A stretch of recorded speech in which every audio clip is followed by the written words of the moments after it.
রাজনীতির যে পোর্টফোলিও এবং পোস্টগুলো রয়েছে, পদপদবিগুলো রয়েছে, এখানে যারা থাকবেন তাদের 1 নম্বর যোগ্যতা হলো leadership quality, natural leadership quality. তারা জনগণের সঙ্গে ভাগাভাগি করে খাবেন, জনগণের রাজনীতি করবেন এবং জনগণের আশা আকাঙ্ক্ষা ধারণ করবেন।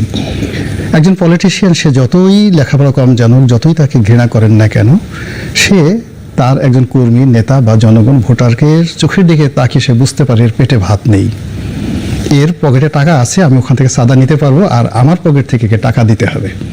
এই জিনিসটা রাজনীতিবিদরা বোঝেন। এখন এখানে যারা আছেন এদের কারোরই এই যোগ্যতাটা নেই, কোনো পলিটিক্যাল লিডারশিপ এদের, এই যে এখন যারা উপদেষ্টা মণ্ডলী ইনক্লুডিং প্রধান উপদেষ্টা তিনি সহ, তাদের এই পলিটিক্যাল লিডারশিপ নেই।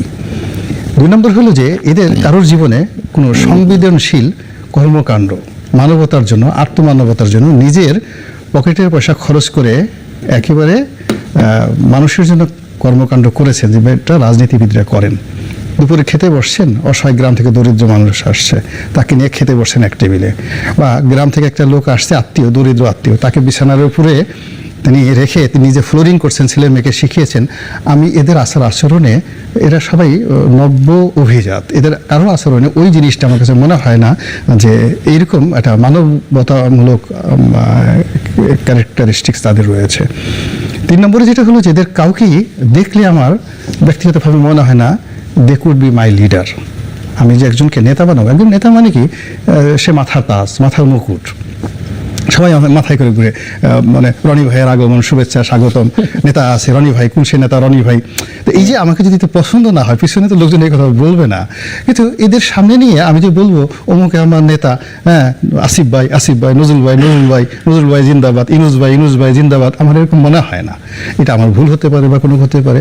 তো আমি যে এদের সামনে রেখে মাথার উপর বসিয়ে আমি এদেরকে কদমবুচি করব, এদেরকে স্লোগান দেব, এদের নেতা মানব, এরকম মনে হয় না।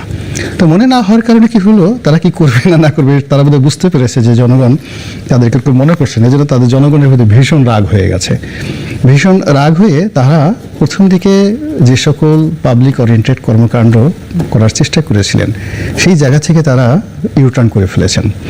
ইউটার্ন করে এখন তারা সেই কাজগুলো করছেন যেগুলো তারা আগে ভাবেননি। এমনি তারা ক্ষমতা আসবেন এটা তো তাদের কখনোই চিন্তায় ছিল না। এবং আমরা অবাক হয়ে, আমরা তো ধরেন একেবারে 5ই আগস্ট পর্যন্ত, আমি 5ই আগস্ট 4ই আগস্ট এই চ্যানেল আইতে এসে অনুষ্ঠান করছি, সেই বিচারপতি মানিকের সাথে সেই বিখ্যাত অনুষ্ঠানগুলো, খুব ক্রিটিক্যাল মুভমেন্ট আমি ঘোরাফেরা করছি। এখন যারা ক্ষমতায় আছেন এদের কাউকে তো আমি রাজপথেও দেখিনি, কোথাও দেখিনি, এদের সাথে আমার কখনো কোনো বিষয় নিয়ে আলোচনা হয়নি, টেলিফোনেও আলোচনা হয়নি। তো আমি বরং তাদের সাথে যদি ওই বিষয় নিয়ে আলোচনা করতে যেতাম, বোধহয় তারা দরজাই বন্ধ করে দিতেন ভয়ে আর কি। তো সেই মানুষ সামহাও আল্লাহ তাদের প্রতি রহম করছেন, হয়তো স্বয়ং ফেরেশতা জিবরাইল এসে তাদেরকে ওই জায়গার উপর বসাই দিয়েছেন। কিন্তু বসিয়ে দেওয়ার পর তো তাদের একটা প্ল্যান তারা নিঃসন্দেহে করেছে যে আমরা 90 ডেজে এই কাজগুলো করব বা 100 ডেজে এই কাজগুলো করব। এবং যখনই মানুষ কোনো একটা ভালো জায়গায় বসে, তার মধ্যে প্রকৃতিগতভাবে অনেক ভালো চিন্তাগুলো আসে। তো তারা ক্ষমতায় বসার পরে সবাই যে ভালো চিন্তাগুলো করেছিলেন, অ্যাট দিস মোমেন্ট, এই 5 মাস 6 মাস পরে তারা সেই ভালো চিন্তা থেকে সরে গেছেন। তারা সেই ভালো চিন্তা থেকে সরে গেছেন। অবস্থার দৃষ্টি মনে হচ্ছে তারা পরিণতির কথা ভাবছেন যে ক্ষমতা ছেড়ে দিলে আমাদের কি হবে, আমরা কোথায় যাব। শেখ হাসিনা তো দিল্লিতে চলে গেছে, তাকে পাঠানোর জন্য প্লেন ছিল, আবার ওখান থেকে দিল্লি থেকে আলাদা প্লেনে এসে তাকে রাজকীয় মেহমান হিসেবে নিয়ে গেছে। আমি যাব কই, আমি খাবো কি, কি করবো কি, এই ধরনের চিন্তা তো মানুষের অনেক রকম চিন্তা ভাবনা আসে। তাদের বোধ হয় সেই রকম কোনো চিন্তা ভাবনা আসলেও আসতে পারে, আমার কাছে যেটা মনে হচ্ছে। ফলে কি হচ্ছে দেখুন, যে তারা বন্ধু নির্বাচনে, এই সময়ের মধ্যে বন্ধু নির্বাচনে তারা বেশ কয়েকবার ট্র্যাক চেঞ্জ করেছে। প্রথমে এসে দেখলাম জামাতের সাথে তাদের খুব খাতির, এখন আমার কাছে মনে হচ্ছে না যে তাদের অত খাতির আছে। প্রথম দিকে মনে হলো যে বিএনপির সঙ্গে তাদের কোনো শত্রুতা নেই, কিন্তু এখন কেন জানি মনে হচ্ছে বিএনপিকে তারা অ্যাভয়েড করতে চাচ্ছে।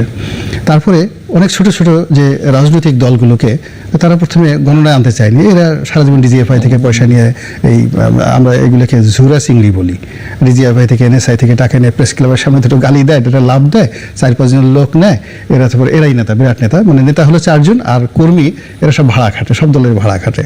তো এই সমস্ত ঝুরা পার্টির প্রতি এদের আকর্ষণ ছিল না প্রথম দিকে, কিন্তু এখন দেখি যে মাই গড, এদেরকেও তারা যে পাল্লায় মাপে, আর মির্জা ফখরুল সাহেব বিএনপিকেও তারা একই পাল্লায় মাপছে। It's very dangerous game, it's very dangerous game. এবং যখনই এরকম ঘটনা ঘটে তখনই হয় কি, পিছনে কলকাঠি কোনো তৃতীয় পক্ষ নাড়ে। এবং এখন তাদের কথা, কখনো কেউ কথা বলছেন, আগে যেমন দেখা গেল কয়েকজন উপদেষ্টা চমৎকারভাবে কথা বলতেন, সামনে এসে কথা বলতেন, আমরা আশ্বস্ত হতাম এবং তারা এর আগেও ভালো ভালো কথা বলতেন। এখন দেখা যাচ্ছে সকলের মুখে যেন বজ্রপাত হয়েছে, তারা কেউ আর কথা বলতে চাচ্ছেন না। তারপরে অনেকে নিজের চোখ লুকিয়ে রাখার জন্য অনেকে এখন সানগ্লাস পরছেন, শহীদ প্রেসিডেন্ট জিয়াউর রহমানের মতো সানগ্লাস পরে ঘুরে বেড়াচ্ছেন। এই দৃশ্য আমরা প্রথমে দেখিনি, দে আর ভেরি ফ্র্যাঙ্ক, কিন্তু এখন তারা সানগ্লাস পরে ঘোরাফেরা করছেন। তারপরে তারা তাদের কারো কারো চেহারা খুব বেশি সুন্দর হয়ে গেছে, মোটাসোটা হয়ে গেছে, কারো কারো চেহারা খুব চিকন হয়ে গেছে, দুর্বল হয়ে গেছে। ইট মিনস ইন্টারনালি তাদের মধ্যে ক্ষমতার যে কেন্দ্রগুলো আছে, এখানে আমরা যেগুলো বাইরে থেকে বলতে পারছি না, সেই কেন্দ্রের সাথে যাদের যোগাযোগ ভালো হচ্ছে, তাদের শরীর স্বাস্থ্য ভালো, মাশাআল্লাহ, গায়ের রং ফর্সা হয়ে গেছে, একটু মেদ ভুঁড়ি বেড়ে গেছে। আবার যাদেরকে বলা হচ্ছে কাল পরশু তুমি চলে যেতে পারো বা তোমার এই সমস্যার দ্বারা ভয় পাচ্ছেন, তাদের অনেকের চুল উঠে গেছে, মুখের চামড়া যেমন নষ্ট হয়ে গেছে, ইত্যাদি ইত্যাদি নানা রকম যে সিমটমগুলো দেখতে পাচ্ছি, তাতে করে কি হচ্ছে যে সরকারের যে কর্মকাণ্ড, সেই কর্মকাণ্ডে গতি না বেড়ে বরং এটা উল্টো স্রোতে চলছে।